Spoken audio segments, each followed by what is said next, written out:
सभी प्यारे दर्शकों को प्यार भरा नमस्कार, आदाब, सत श्री अकाल।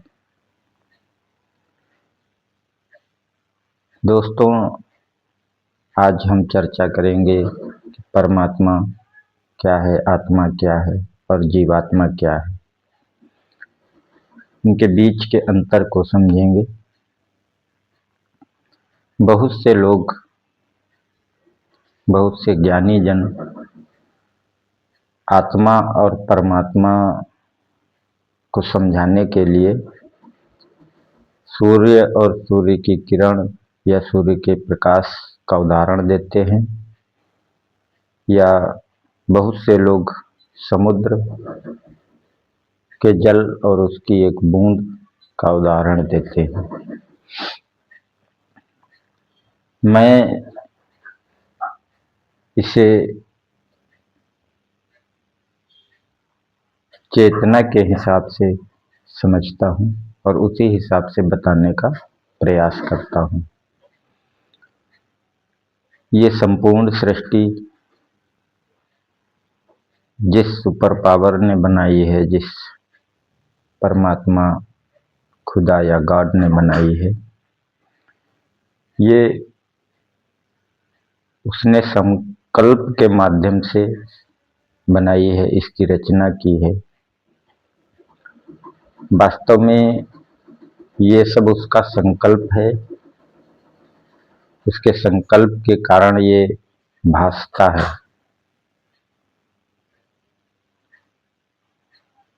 तो एक तो वो परमात्मा, उसके संबंध में और ज्यादा कुछ कहा ही नहीं जा सकता है। जिसने संकल्प किया और जिसके संकल्प की वजह से ये सब हम सभी को सत्य प्रतीत हो रहा है, जीवंत प्रतीत हो रहा है। अब चूंकि ये सब उसी का संकल्प है, तो इसमें जो भी चेतना है, जो चेतनता है, अर्थात चेतना का मतलब प्रकाश स्वरूप चेतना नहीं। चेतना का मतलब होने का भाव, जीवंतता जो है, जो जीवन है, या इसे हम कहें जो हमारा मैं है या हम स्वयं हैं, हमारा जो मूल मैं है, वो वास्तव में उसी का मैं है। वही मैं चेतना है। तो एक तो वो परमात्मा और इस सृष्टि में उसका मैं, ये आत्मा है। और जब इस मैं के साथ अन्य और भी विचार जुड़े होते हैं, जो कि हमारी व्यक्तिगत पहचानें होती हैं,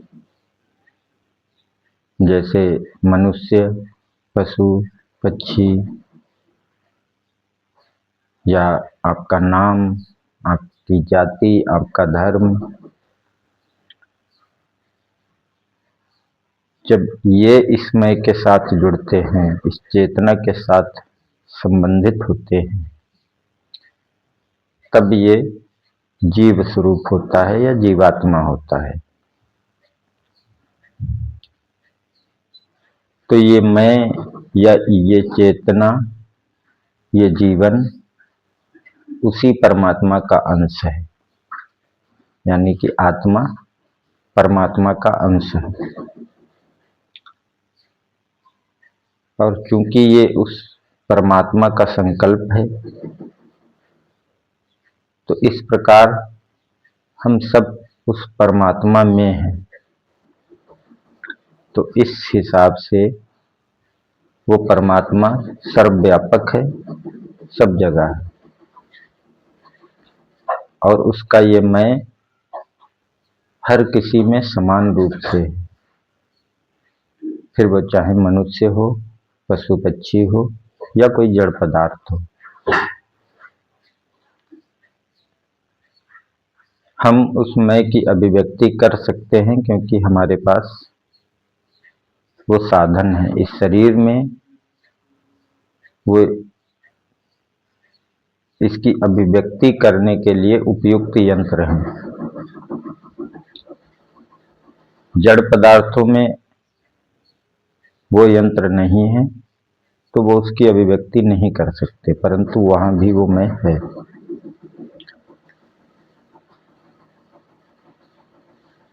तो इस प्रकार ये परमात्मा और इसका अंश आत्मा हर जगह है, परंतु ये जो जीव है अर्थात वो विचार जो हमारी व्यक्तिगत पहचान है, वो इस मैं अर्थात आत्मा या चेतनता के कारण जीवंत प्रतीत होते हैं और उन्हीं विचारों के कारण इच्छाएं उत्पन्न होती हैं। वही विचार सुख दुख की अनुभूति करते हैं, अर्थात कर्ता वो विचार हैं।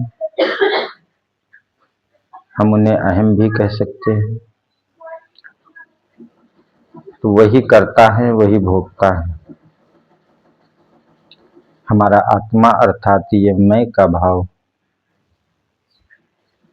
उनके जीवंत होने का कारण है, परंतु न ही वो करता है न ही भोगता है। और वो परमात्मा जिसके कारण ये संपूर्ण सृष्टि है, ये संपूर्ण सृष्टि दृश्यमान है, सत्य प्रतीत होती है, उसका भी इस सृष्टि के जीवों के कर्मों में लेस मात्र भी हस्तक्षेप नहीं है।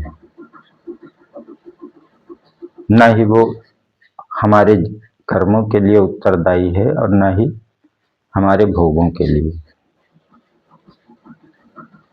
और उस परमात्मा के अभाव में इस सृष्टि के होने की कल्पना भी नहीं की जा सकती। यदि वो परमात्मा ही न हो तो न ही इस सृष्टि में जो चेतनता है वो होगी, न ही ये सृष्टि सत्य भाषित होगी, न ही होगी, इसका कोई अस्तित्व ही नहीं होगा।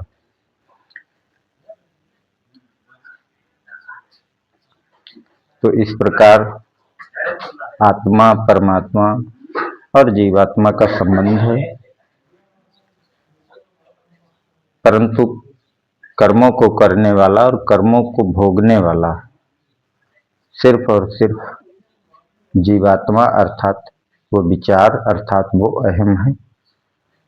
हमारी जो पहचाने हैं वो हैं, जिनसे इच्छाएं उत्पन्न होती हैं और वही भोग करता है। इससे आत्मा या परमात्मा को कोई भी लेना देना नहीं है इच्छा और भोग से। हालांकि इन आत्मा और परमात्मा के अभाव में इच्छाएं उठना भी संभव नहीं है, कर्म होना भी संभव नहीं है। तो वास्तव में कर्म करने वाला तो वही परमात्मा है, परंतु चूंकि वो कोई इच्छा नहीं उसकी है तो इसलिए वो भोग के लिए भी जिम्मेदार नहीं है। वो कर्ता होते हुए भी अकर्ता है और ये जीव जो कि उसके यानी कि आत्मा या परमात्मा के अभाव में कुछ भी करने में समर्थ नहीं है, क्योंकि आत्मा या परमात्मा के अभाव में जीव जीवंत ही नहीं हो सकता, वो विचार मृत है। जो भी आपकी व्यक्तिगत पहचान है, जैसे मैं मनुष्य हूँ, मैं अरविंद हूँ, तो उस चेतनता के अभाव में तो ये मृत विचार है ये, यानी कि ये कुछ भी करने में सक्षम नहीं है स्वयं में, फिर भी कर्ता स्वयं को मानता है, इसलिए ये भोगता भी है। और वास्तव में करता है भी यही, क्योंकि इच्छाएं भी इसी के कारण उत्पन्न होती हैं। उम्मीद है कि आपको काफ़ी हद तक ये बात समझ में आई होगी। इसमें जो भी संदेह हो उसे आप कमेंट के माध्यम से पूछ सकते हैं।